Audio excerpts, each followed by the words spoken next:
Welcome to Prof G Markets. We are off for Memorial Day.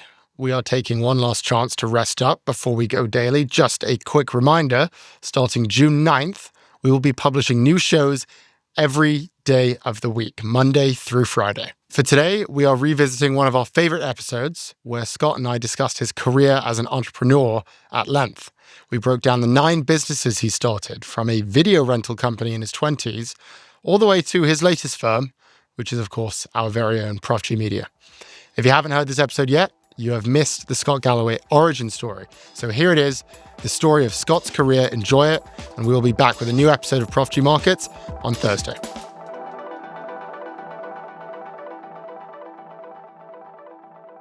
So let's start in 1990. You're living at your mom's house in California, and you have an idea for a VHS delivery business. Tell us the story of Stress Busters. So right out of UCLA, I kind of got the brass ring. I got a job at Morgan Stanley by lying about my grades.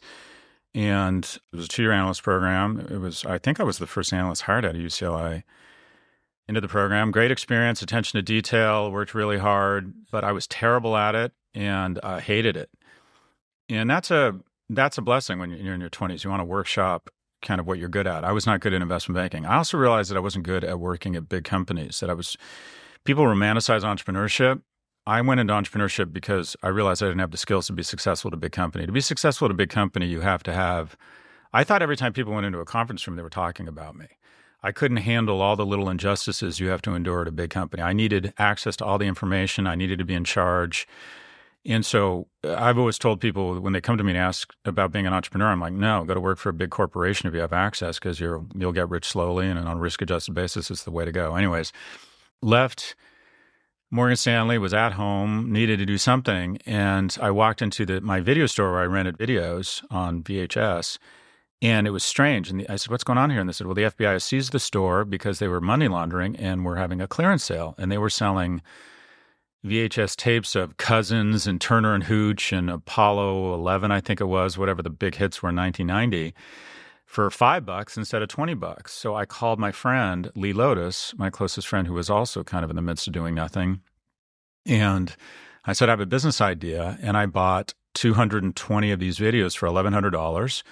And Stress Busters was born. Initially, it was home delivery of videos. So we mimeographed or photocopied a bunch of stuff, put on doorsteps, and people would call us and say, send me Turner and Hooch, and we'd deliver it to them. And that was difficult, logistically complex, not enough scale. So I saw these twin towers in Century City, and I thought, that's the key.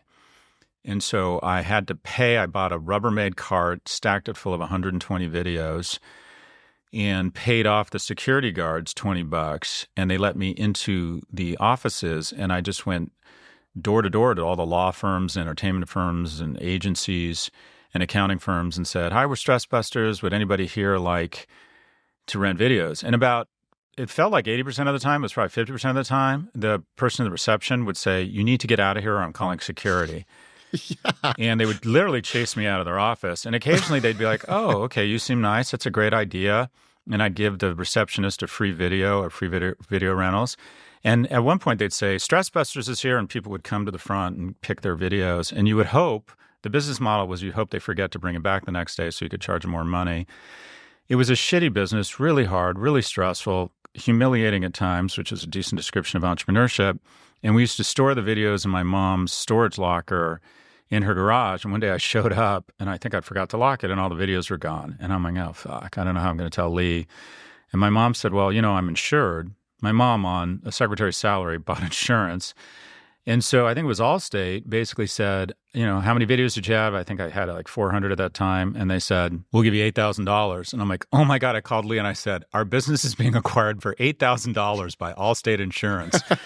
And we high-fived each other and said, okay, let's apply to business school. And he applied to UCLA and got in. I applied to 9 business schools because I had a 2.27 GPA. I got into UCLA and Cal, and I went to Cal chasing a woman I was in love with. Anyways, that was the end of Stress Busters. Did you think that Stress Busters was actually going to make you money? I mean, it feels like such a stupid idea. I mean, I guess you could brand it as like some sort of early Netflix, but here's the thing though, Ed. No business before it starts, I would argue, makes sense. Otherwise, it would already exist. And I didn't have a lot of skills. I didn't have a lot of capital. And it just struck me as something that could be interesting. I wasn't that strategic. I wasn't that well versed. I didn't have that many skills. I had $1,100 I could spend on VHS tapes. I had some gumption. The thing I took away from that is that it gave me a sense of resilience. Being chased out of offices was humiliating, and I would recover, and then I would go to the next office and go into that office. And I think that if you want to score above your weight class professionally, romantically, you have to be willing to endure rejection and subject yourself to rejection. So then you go to business school and you have this Professor David Archer, who's this guru of brand strategy, and you have an idea for a consultancy. Take us through the story of Profit. So the myth is that people who go to business school know what they want to do, and they're there just to get a springboard into what they want to do. And the reality is the majority of people who go to business school are the elite and the aimless, and that is they don't know what they want to do. All they know is they don't want to do what they were doing, and they want to make more money, and business school can kind of give you a pivot into something and a bump in salary. Business school is remarkable when you think about it. And you meet all the investment bankers in your first year class, and they're like, I want out of investment banking, and I think I'm going to go into consulting. And you meet all the consultants, and they're like, I want out of consulting, I think I'm going to go into investment banking. And you think at some point in our first year, we'd all meet and go, hey, it sucks over here.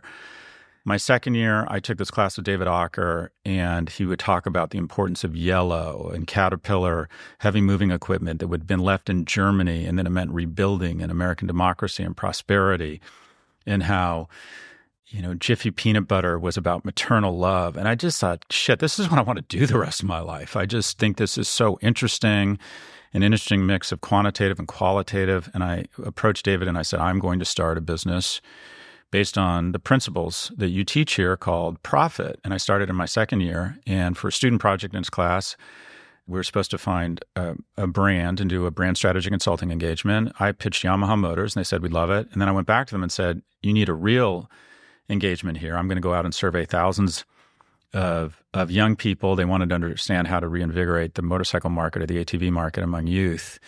And I said, I'm going to using new technology and this thing called a laptop, get thousands of surveys, do some analysis. And they said, fine, write us a proposal. And I said, but it's going to cost some money. They said, fine. And I wrote a proposal. I called my friend at BCG, and he sent me a proposal they had written. And I basically copied the proposal for a brand strategy engagement from, was it BCG or Bain? I think it was BCG. But they charged $500,000. And I said, okay, I'm not BCG, so I'll charge $250,000. And so I submitted this proposal to Yamaha, and I didn't hear back. And I thought, well, no shit. The guy I was starting the business with, Ian Chaplin, my business partner, said, well, no shit, Scott. You like have no credibility, and you just asked Yamaha Motors for $250,000. And I rolled up to my apartment in Rockridge. I was paying $280 a month, and I opened the mailbox, and there was a check for $125,000 from Yamaha Motors. And I got a voicemail from Matt Takazawa, Yamaha, saying, Scott, sorry it's taken so long. I've been in Japan. We're excited about the project. You should have already received the first installment. And I remember when I saw that check, Ed, I remember thinking, did I just commit fraud? Could I go to jail for this? And the lesson there is that nobody is really qualified to do anything they ever do. And that's what it means to be an entrepreneur. And we worked our ass off. We did a great job for them. And that kind of launched. So I launched Profit in my second year. And ultimately, David ended up joining our firm as vice chairman, where he still serves. It's now, I think, a 500-person firm with offices all over the world. But Profit was sort of my firstborn. I still feel very fond of it. And then eventually you hired a new CEO to come in and run it for you. How did that go down? Yeah, so I've always thought the thing about a services company is it's great in the sense it doesn't take a lot of capital. It's an incredible test of your athletic skills. You have to be able to present, establish relationships, sell, manage people, analytics, qualitative. It really is it's got a lot of positives. The downsides are it's incredibly hard on your lifestyle. I remember commuting. We got our biggest client, I think our third year in business, was Audi. And the CMO of Audi would call me and say, can you be in Ingolstadt tomorrow? And the answer would have to be yes. So I would get on a plane with a team of people, another super talented guy, Sterling Lanier. Also, by this time, Lee Lotus had joined us. And we'd be on a plane and coach to fucking Munich, this 12-hour flight. And we would be in the back in the galley trying to come up with slides and ideas. And this was back when you had PowerPoint, and I'd have to go, they didn't have projection. I'd then have to go to Kinko's in Munich and print out this presentation. And we would be trying to turn chicken salad into chicken shit to present to the executive management team in a few hours as we were flying over the Atlantic. I mean, it was, and then we'd be there a day, go out, have some beers and sausage, and then try and get sleep and get back on a plane back to San Francisco. And it was very hard. I can't blame my failed first marriage totally on that, but it didn't help. And it was just very stressful. And I've always said, if you want to be in the services business, fine, but just keep in mind, you're always going to be someone else's bitch. They get to tell you when to show up. And I was good at it and I enjoyed it. It's a great way to get wealthy. It's not usually a good way to get very, very, to get real economic security, because these firms generally don't get bought for a lot of money because the assets go home in the elevator. But I decided I wanted out. And so I thought, okay, I'm going to bring in a CEO. I think this was 97 or 98. I'd gotten intoxicated with the internet and I took the first floor of Profit, the basement, and I started internet companies. I thought I want to monetize the intellectual capital we're garnering, helping other companies build internet sites or e-commerce sites. I want to take some of the profits from Profit and put it into these e-commerce ideas. So I kind of created a mini incubator in the basement, and then I would give equity in all of those companies to the brand strategists at Profit based on them staying, because the problem was all these firms were losing their best people to internet startups. So then in 1996, you start this company called Aardvark, which is like a online pet supplies company. Was that one of those basement brands? I'm crazy about my dog, and wherever I go to retail, it bifurcates into big box, very not aspirational retail, like a Walmart, like a Petco or PetSmart, or small mom and pop pet stores that smell funny. I'm like, there's no Williams-Sonoma pets. And so I thought, I'm going to do it online, started Aardvark, and AA for alphanumeric, so we'd come up top in the AOL marketplace, which was where all e-commerce was done back then. This is way back in the early days. We were offered $3 million for Aardvark, and we took it. And my partner, Ian Chaplin, who's much smarter than me, said, let's take half in cash. And I said, no, it's the internet. It's going to the moon. And he said, no, let's take half in cash. So effectively, we got $1.5 million cash, $1.5 million in stock. It's, 12 months later, I think it was Pets.com. It was either Pets.com or one of them went out of business, but we got $1.5 million. I'd invested $500,000. So on an IRR basis, to triple our money in 18 months, I think it's probably my most successful startup. Jason was saying something last night, which I found pretty funny, related to, how the insurance situation with Stress Busters, where the insurance company pays you $8,000, and then same with this company. It's like you do have a knack for just sort of accidentally falling in piles of money. Well, yeah, I've also had some pretty serious fuck ups. I mean, we're three into the nine, Ed. Wait, it's coming. We'll be right back. Support for the show comes from the Fundrise Flagship Fund. Real estate investing is boring.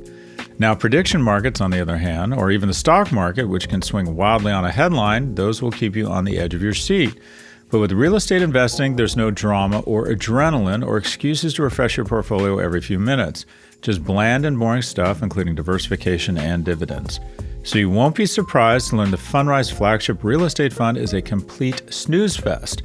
The fund holds $1.1 billion worth of institutional caliber real estate managed by a team of pros focused on steadily growing your net worth for decades to come. See?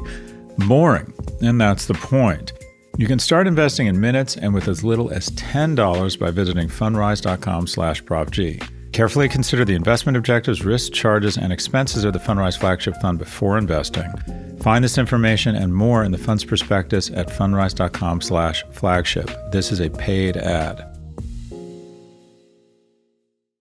Support for the show comes from LinkedIn. While the latest technology gadgets and algorithms can be useful for your small business, at the end of the day, the most important thing is still the quality of people you hire. LinkedIn wants you to feel confident that you're hiring the best. Based on LinkedIn's data, 72% of SMBs using LinkedIn say that it helped them find a high-quality candidate. LinkedIn makes it easy to post your job for free, share it with your network, and get qualified candidates that you can manage all in one place. And LinkedIn's new features can help you write job descriptions and then quickly get your job in front of the right people with deep candidate insights. They say you can even add a hashtag hiring frame to your profile picture and get 2 times more qualified candidates. Either post your job for free or pay to promote. Promoted jobs get 3 times more qualified applicants. Find out why more than 2.5 million small businesses use LinkedIn for hiring today. Find your next great hire on LinkedIn. Post your job for free at linkedin.com/prof. That's linkedin.com/prof to post your job for free. Terms and conditions apply. We're back with Prof G Markets. So let's do the next one then, which is Red Envelope. It actually started as 911 Gifts. You started this in 1997. Take us through that. I went to this seminar at Kleiner Perkins, and John Doerr, who was kind of the god of the internet, said that the internet's all about saving time, and it's all men. And I thought, okay, how do I save men time on the internet? And I thought, men are terrible gift givers. I'll build a database-driven merchandising platform where you type in someone's demographics, how much you want to spend, the occasion, and it spits back 5 or 6 great gift ideas. You click on, okay, it's a bridal shower. She's 25. I want to spend $100. It comes back and says, here's a Nambe salad bowl. And I thought, okay, 911gifts.com, 911 back then didn't mean 9/11. It meant emergency.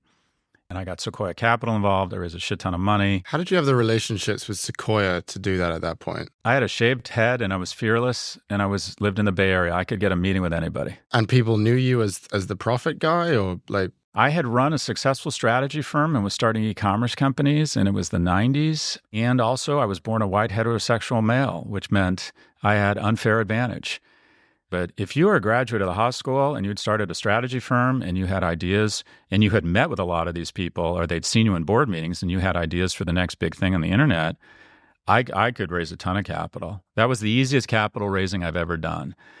And about a year into it, we did a survey and we found out recipients hated the brand because it meant that the giver was thinking about them last minute. I'm like, oh, fuck, I really fucked up here. Because the number one source of referrals and growth is recipients. They get a gift and they're like, I love it. And this was like, okay, you thought of me last minute. So I had to go back to my investors and say that the brand guy really screwed up here. We need to change the name. And we changed the name to Red Envelope. A few years later, I sold Profit. I doubled down. By the time I split it with my ex-wife, paid taxes, I had $2 or $3 million proceeds from Profit. I poured all of it into Red Envelope. The market got difficult. Sequoia Capital, the guy who took my job as chairman, was a guy named Mike Moritz, who's arguably the most successful venture capitalist. It was under the impression he really understood retail and brand. And he and I clashed. I was young, obnoxious, aggressive, didn't know the difference between being right and being effective, and it was just war. And we had just an incompetent CEO who, when we went public, we were the only public IPO of 2002, overestimated gross margins by 1,000 basis points and had to announce that on an earnings call, and we lost like 40 or 60% of our value. I got into a war with Mike and Sequoia. It erupted in the New York Times. I handled it really poorly. It was just awful. And I kept putting more money in. I ultimately ran a proxy fight. I'm like, this firm is so poorly run. I wanted to get rid of Mike and get rid of the CEO. And on the way to the airport, I got a call. I forget who it was from, saying, we're kicking you off the board. And it was one of those moments where I was at the airport. I was going back to New York. I think I'd moved to New York by that point, where I drove up to Hertz and I got out of the car and I was like, literally like, I don't want to say paralyzed, but I didn't know what to do. I remember just sitting there or standing there outside of the car thinking, I literally just have no idea what to do here. Do I call a lawyer? Do I call other board members? I just didn't know. I was frozen with kind of like indecision. I'd just been kicked off of the board of the company I started. So what I decided to do was get really fucking angry and went and raised, I think, another 10 or 20 million bucks, became the largest shareholder, and began a 3-year process of kicking the rest of the board off and then taking control of the company again. And effectively, I got control of the board, got back on the board just in time for the credit crisis in 2007, 2008. We had an operational mishap at the warehouse where we had these guns that would spit out addresses. They spit out the wrong addresses on 10,000 boxes, so 10,000 gifts got sent to the wrong addresses. And at the same time, there was a longshoreman strike off the port of Long Beach. All our inventory got caught sitting or floating 10 miles off the Long Beach coast. And a credit analyst at Wells Fargo decided to cut our credit line because he presciently predicted a credit crisis. And within like 2 weeks, we went from a stock price of 7 to chapter 11, and I lost everything in the matter of like 2 weeks. So people introduced me and they're like, oh, Red Envelope. I remember them. I really liked them. It was a good concept, a good brand. I hear those two words in the same sentence and the lower part of my back starts to perspire and I feel nauseous. It was just, I lost so much of my personal wealth and it was so emotionally trying. And I've always said to people, if you fail and it happens fast, like 24 months or less, that's a blessing. The worst thing that's happened to me professionally was Red Envelope because I failed really slowly. It took 10 years to play out. 10 years. So I was just going to say, it Yeah. sounds like that was your longest commitment to any company. It was a very stressful time. About the time I had gotten divorced, which was financially very stressful. I lost everything in Red Envelope. And then the Great Recession came. And about the same time, my oldest son had the poor judgment to come marching out of my girlfriend. That was probably my most stressful.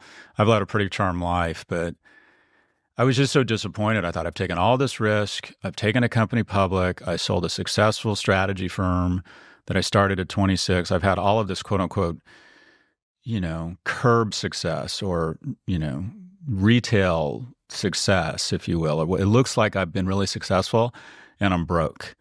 And I mean, I wasn't broke, but I was pretty close to it. And then when you're your age and you don't have money, it's disappointing, but it's not scary.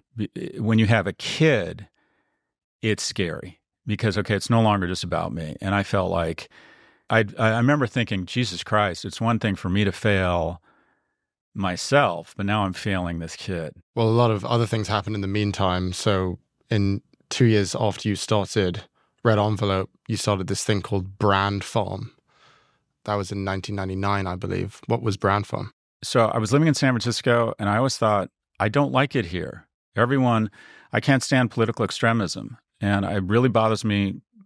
People who are extremists on the right really bother me. People who are extremists on the left mildly bother me. And I thought San Francisco was just so, I don't know, all these people who are washing you out and are rapacious business people during the day and then at night wanting to pretend they're saving the whales. In the fog and the weather, and I just thought I just didn't want to be in San Francisco any longer. I've never enjoyed San Francisco. I think it's a beautiful city, but I've never wanted to live there. And I got to New York, and Ed, the bars are open till like 4 a.m. in New York, and I'm like, I have found my people.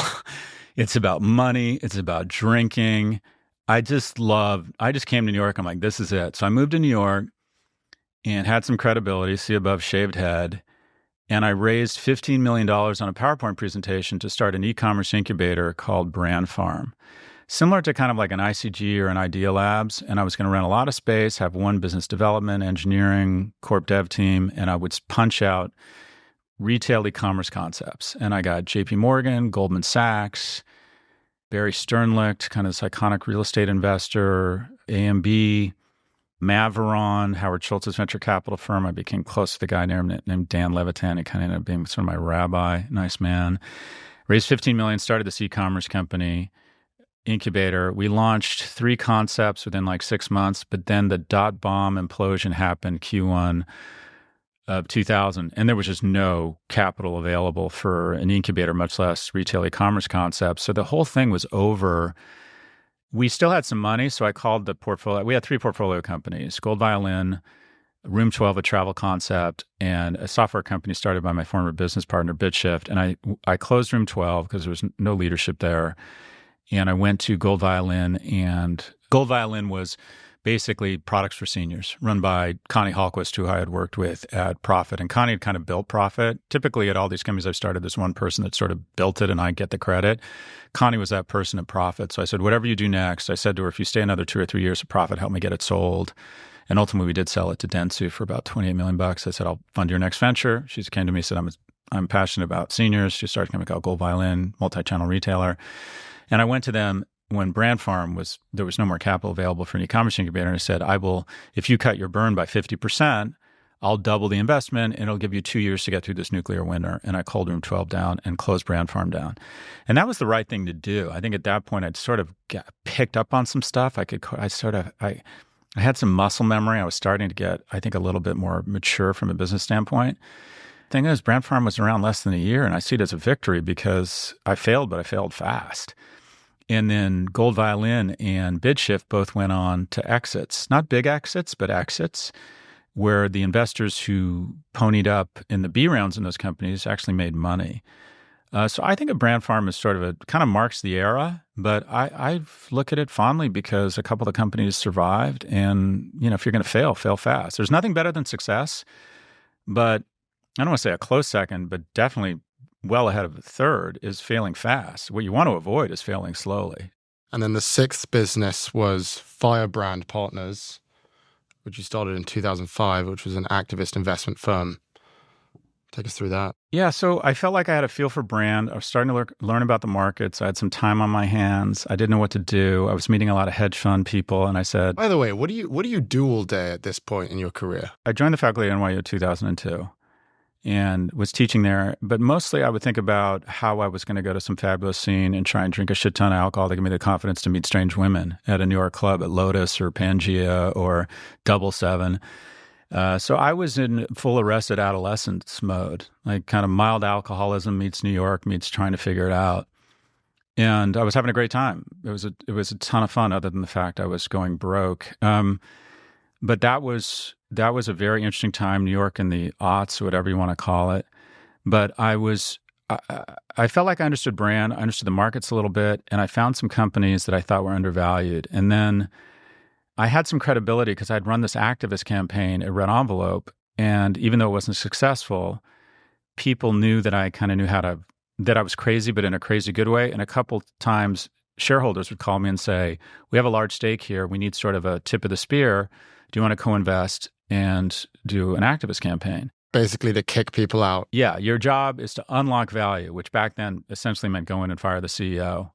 I raised a bunch of money and bought 17% of Gateway Computer because I'm like, the cow pattern is powerful and we have distribution through Best Buy. We'll go in. The stock had gone from $70 to $1.70. That was a pretty big company at the time, right? Gateway was the second largest computer manufacturer in the world. At the time that we were selling 3 times as many computers as Apple, but our margins were like 8% and Apple's were 30%. But anyways, raised a bunch of money, bought 17% of the company, went on the board. The chairman of the board was a guy named Rick Snyder, who went on to be governor of Michigan, and Ted Wade had just gotten off the board and went in, blaze of glory. We need to sell this company for $3 a share. We all went, get a 60% pop, stop the consensual hallucination.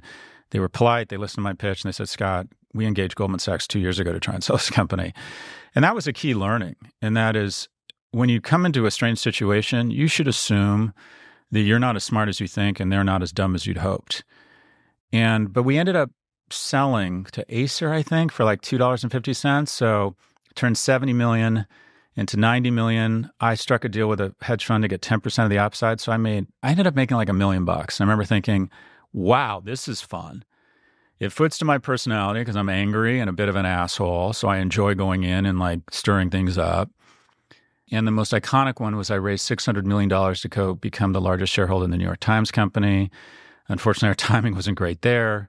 The great financial recession hit, and I turned $600 million into $100 in about 14 months. The stock did recover, but that was a very, very intense time. But that was sort of my kind of 5-year adventure in activist investing was Firebrand Partners. And then you started a new consulting firm called L2 in 2010. I think people know more about that one, but take us through the beginning there. So I had, at this time, now I was expecting my second kid. And I'd made some money, but it was lumpy, expensive to live in New York, 2 kids. And I thought, well, maybe I'll move to, Chapel Hill or Charlottesville to a lower cost area, just be full-time faculty, try and write, make a good living, cut my burn, and just live happily ever after. And at NYU, the dean said, you either need to do research, peer-reviewed research, or write a book or do something to establish yourself as a credible academic. I thought, okay, I'm not great at anything. I gotta get back in the game. And I thought, I know I'll start a center on luxury. And I thought, well, the first thing I need to do is research. So I understood e-commerce. So I developed 1,200 data points across digital, social, mobile, and e-commerce, and then would apply those 1,200 data points, currency conversion, multiple languages, how many clicks to product, ease of checkout, customer service, and all this shit, like just measure everything. And I measured it for the 100 biggest luxury brands in the world and then issued a ranking. And I thought this will be a center. I'll run the luxury and retail center at NYU, and I'll have credibility as an academic. And the head of the marketing department at the time came to me and said, we don't think of this as really like genuine academic peer-reviewed research. I had no interest in writing academic research for peer-reviewed academic journal. I was like, this is mental masturbation. It has no impact. I don't see anyone making any money here. That's not for me. So I said, I'll start a center. And the head of the department said, this isn't what we consider traditional academic research. They said, but you can have the IP. So I spun it out, and that was the birth of L2. We issued a ranking, and I bet 30 or 40 of the 100 companies called me within 48 hours and said, who are you and why are you doing this? And right then I knew there was a company in this. And at that point, I think I'd had about $600,000 to my name, which is a lot of money by most people's standards. But I said, I'm going to take most of this money and start a business intelligence firm called L2 that benchmarks companies' digital performance. And we went kind of category by category. First, we did it in luxury, then we did it in retail, then we did it for CPG. It was called Luxury Lab initially. And then Procter & Gamble called and said, would you ever consider doing this for a CPG company? And I said, yes. And I hung up and I went to Catherine Dillon, who now runs this company, and said, and Maureen Mullen, who really helped build L2. And I said, okay, we're changing the name of the company from Luxury Lab to L2 because we want to go after bigger fish and bigger companies. And that company, kind of all the moons lined up. We just had incredible human capital. The best time to start a company, I started in 2010, is in a recession because I got office space in New York for $34 a square foot. I hired people at $20 an hour. I think I hired Maureen for $20 an hour. She had her consulting offer rescinded. She was a second year at Stern. I hired a bunch of students. She joined us, and I gave her 10% of the company. And, company ultimately got sold for $160 million, so she did really well. But we had this core group of just incredibly talented young women who really built this firm. And it was a combination of analytic rigor, and then Catherine brought sort of the creative juice. And that peanut butter and chocolate of kind of the academic rigor of academic research coupled with the aesthetics of like an ad agency, the market just loved it. And we moved to a recurring revenue model. Instead of charging consulting fees like profit, we charged a recurring revenue model and said, I'm just collect data on you, P&G, and then I'm going to show up every once in a while, or my team is, and going to tell you what Tide needs to do. And I had read this report from Deloitte. I thought, this is my chance here. I'm running out of time. I need economic security. And I got this report from Deloitte that had evaluated exits of private companies. And they looked at the mean. The average mean of a analytics company or something was like 2.5 times revenues. But there were some that were up 6 or 8 times revenues. And it analyzed the companies that had outsized returns in terms of valuation. And it said they had a few key components. They owned niches, right, which were more defensible. They were known for kind of dominating a niche. 2, they had recurring revenue. And 3, they were international. And that kind of dictated our strategy around L2. I went to a recurring revenue. We were going to own kind of luxury and retail as our niche and consumer brands. And I opened a London office almost right away. And ultimately, I think about 7 years in, we raised some capital from General Catalyst. We were about to be sold for $30 million to WPP, only 4 years into the business. They were going to give me $15 million up front, $15 million on the back end. They gave me like a 400-page indentured servitude contract that said, at any point in the future, if Martin Sorrell decides to sue you, he can for any reason. And I'm like, I'm not signing this. And my friend Paul Sagan had just joined General Catalyst. I was calling him for advice, and he said, don't sell the company. I'm joining General Catalyst as a partner. This will be my first investment. They invested $17 million, I think, for a third of the company, or $12 million for a third of the company, I forget. And we invested a ton of money in technology such that we could expand the number of sectors we were in. And then 10 years in about, I don't remember that, like 2016, 17, we sold to Gartner for, I think, $160 million for 8 times revenues. So I knew at the outset, I want to sell a company at an irrational multiple. We'll be right back.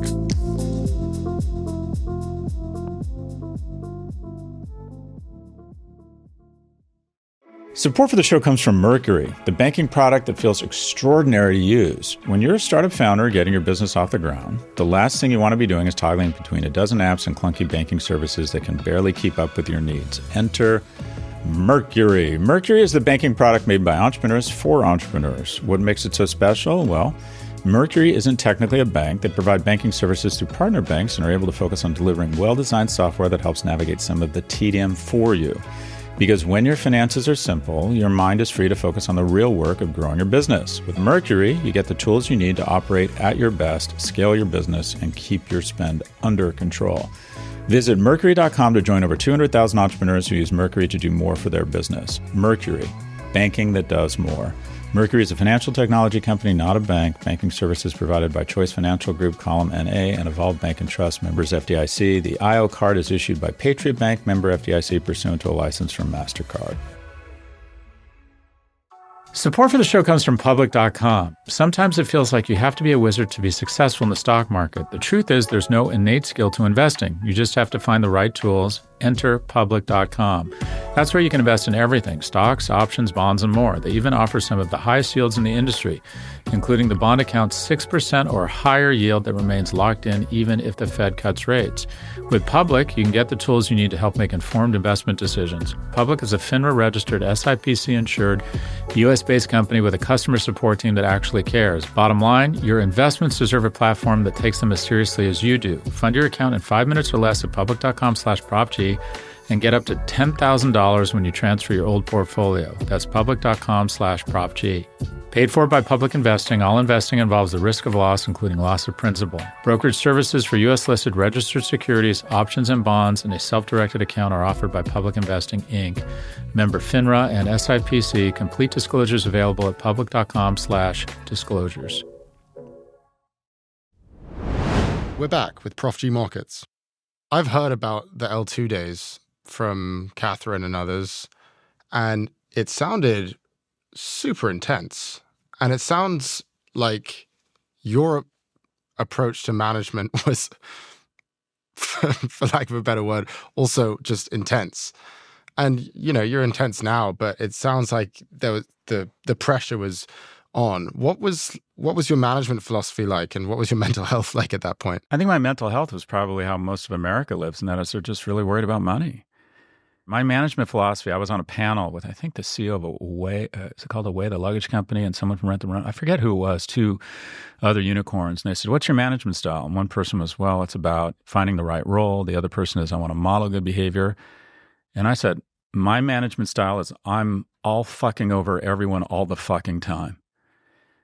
And, you know, the whole audience gasped because everyone wanted to hear about balance and bringing out your inner child or whatever. I wanted people who, like me, wanted to build something great and build economic security and do great work. We were doing great work. There was no balance. We were working all the fucking time. I'm not exaggerating. I used to go into the office all day Saturday and go in on Sunday for moral support of the people who showed up to the office on Sunday. And I'd walk into the office on Sunday and there'd be a dozen people in the office.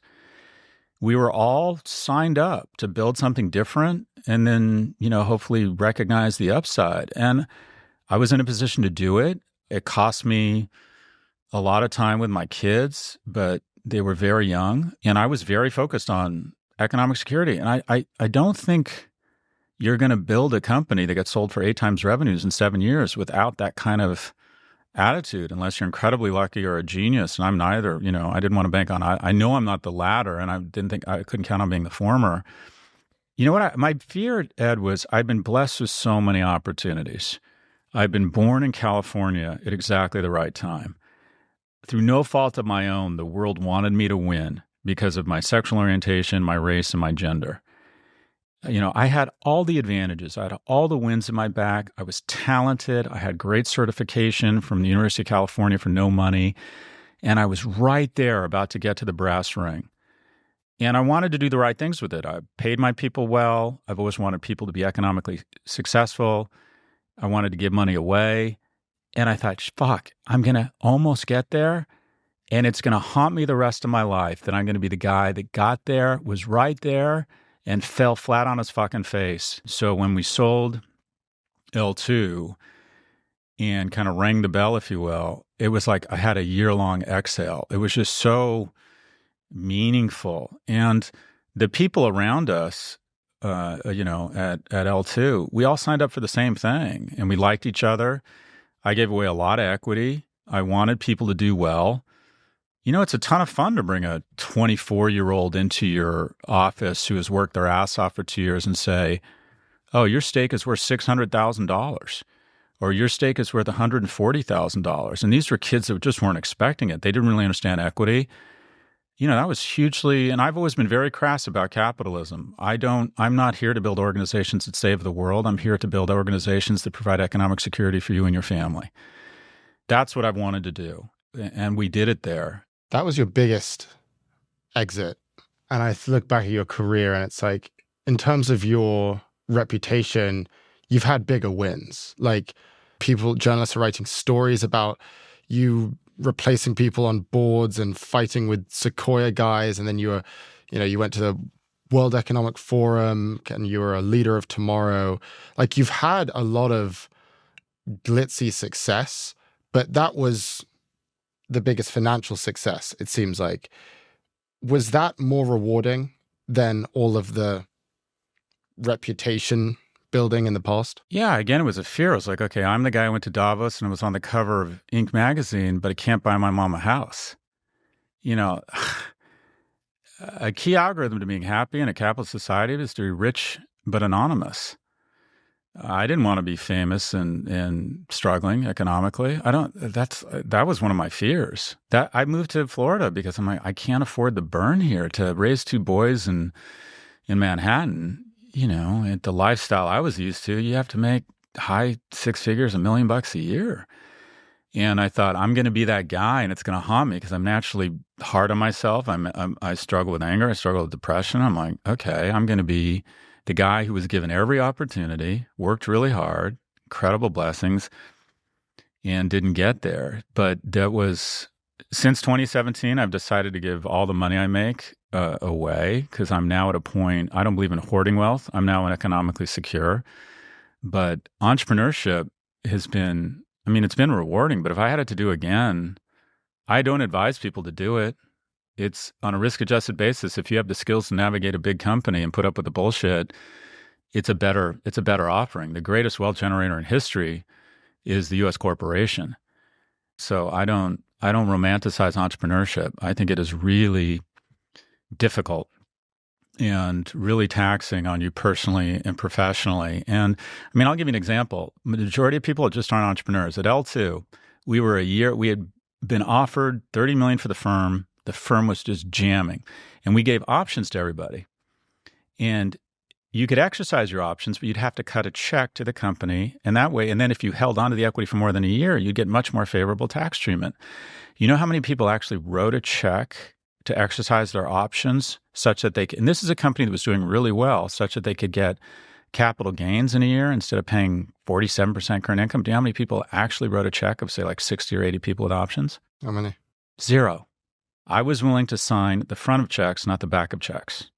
I went to work 60 to 80 hours a week such that at the end of the month, I could go home and tell my partner we needed to put 50 grand into the business. Very few people are willing to do that. And even when they're faced with the possibility of a bigger outcome, people are not willing to reach into their own pockets to fund a company. They just aren't. They're not used to that. They're just not wired that way. They can't show up to work and put their own money to work. They just don't have that risk tolerance. That's not... that's what it means to be an entrepreneur and a founder. And it creates sleepless nights.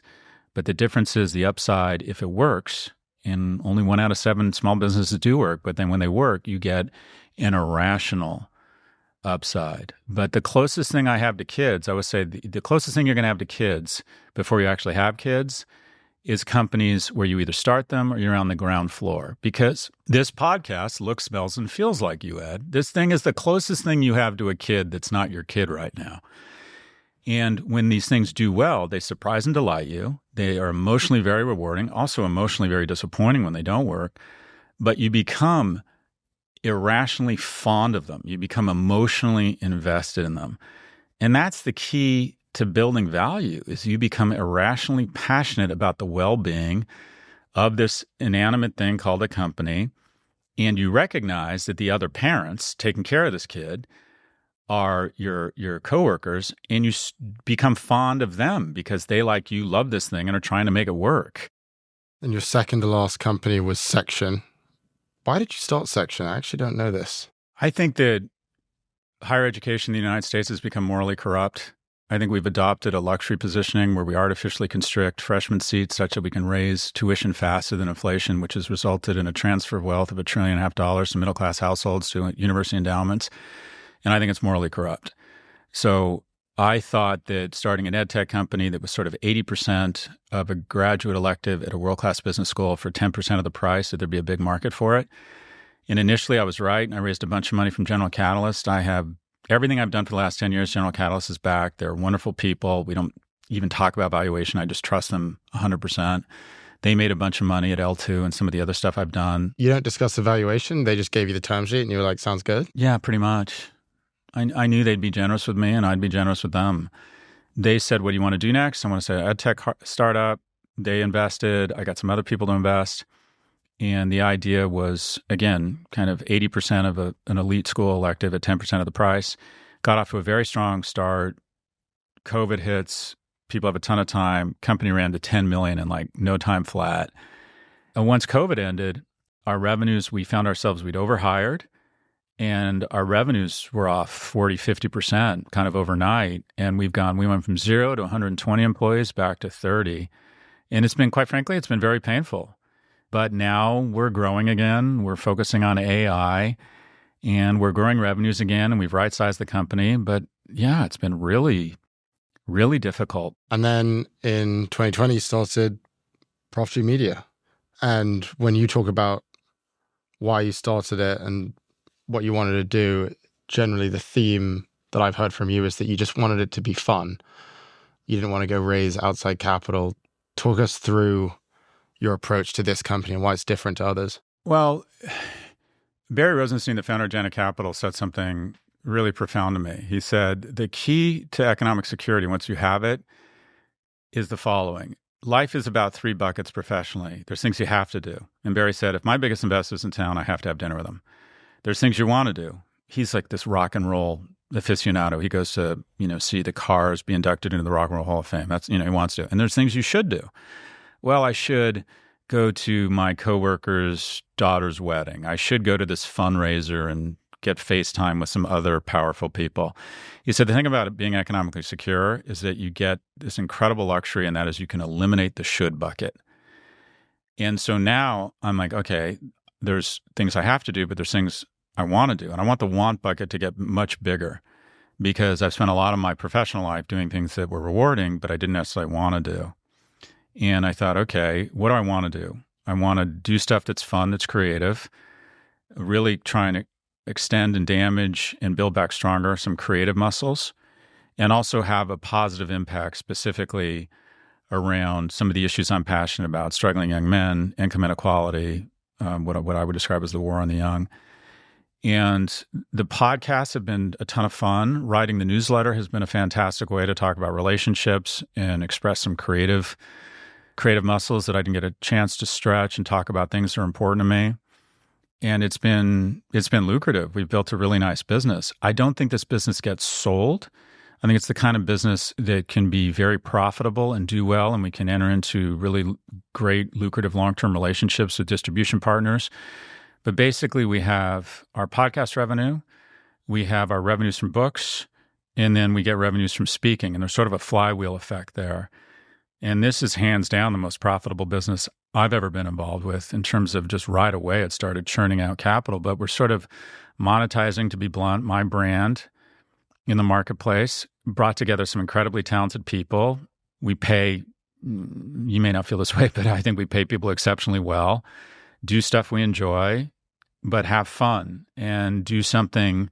I'm not driving towards a 9-figure investment at the same time, or I realize young people want to build economic security. So we're trying to figure out a way to share more of the profits, if you will. But this is fun. I mean, you guys may not realize it. What we're doing here is, I think, incredibly not only rewarding economically, but we have a big impact. It's fun. Media is interesting. We get to talk about the issues we want to talk about. I get to meet super interesting people. I think some of our content resonates with people on a deeper level in terms of emotion, in terms of the relationships. So yeah, this is me rounding third. These are the salad days. This is incredibly rewarding. Nothing comes close in terms of, I used to get up some mornings at L2 and at Red Envelope and a Prop and think, fuck, this is going to be a hell of a day. And I don't discern between the weeks and the weekends any longer. I love what we do. Thursday night at 2 a.m. when I'm trying to turn the chicken shit you and Stavers have thrown over the wall with No Mercy Malice into chicken salad, sometimes I get stressed out. But for the most part, everything we do, I like it. I think it has importance. I think it has relevance. These are the salad days, Ed. You're the tongs in the salad of the days of the dog. Is this the last one? I think so. I want to really enjoy myself. I want to spend a ton of time with my kids and friends. I want to spend a lot of money. I want to give a lot of money away. And I don't think I have the tread on my tires to start another business. I just don't. I don't want to make that sort of sacrifice or commitment again. It takes a real toll on your relationships, on your mental and your physical health. I think it's a young person's game. I'll back people. If you came to me and don't get any ideas and said, or if anyone here came to me and said, I want to start a business, I would, write them a modest check just to be supportive of it. But no, you need to be crazy. You need to be able to work 60 hours, 80 hours a week and just go so hard at something. And I'm just not willing to make those trade-offs anymore. As you look back at your career, what has surprised you most? It's all been a surprise in the sense that I remember my grandmother telling me everyone has their lists for who they want in a mate, and then they fall in love and they tear up their list. At 19, I thought I was going to be a pediatrician. At 22, I thought I was going to be an investment banker. At 34, I thought I was going to be an activist investor. And you could write out a million scenarios. I guess some people, grow up, they know they want to be a doctor their whole life. But yeah, I just ended up, sitting here at the one hotel, having just spoken to Live Nation, heading to F1, knowing I'm going to have to edit No Mercy No Mouse tonight after doing this podcast. I wouldn't have guessed that I'd be divorced. I mean, I just so many, everything's a fucking shock. I think the key is to put yourself in a position to be lucky, because I think luck is perfectly, over the long term, pretty symmetrical. And that is, yeah, I've had some bad luck, but I've also had some really good luck. And you just want to put yourself in a position to be lucky. And how do you do that? You endure. Your company goes out of business. You don't give up. You go raise more money and you keep trying. You get divorced. You don't give up. You go out and you try and meet another mate. It's all been, that question sort of overwhelms me. It's all been shocking in a good way. I'm also shocked at how much fucking vacation time you take, Ed. That's what really surprises me. The bottom line is, I'm very grateful. That would be the word I would use. Thank you for listening to Prof G Markets from the Vox Media Podcast Network. If you liked what you heard, give us a follow and join us on Thursday for our conversation with Aswath Damodaran.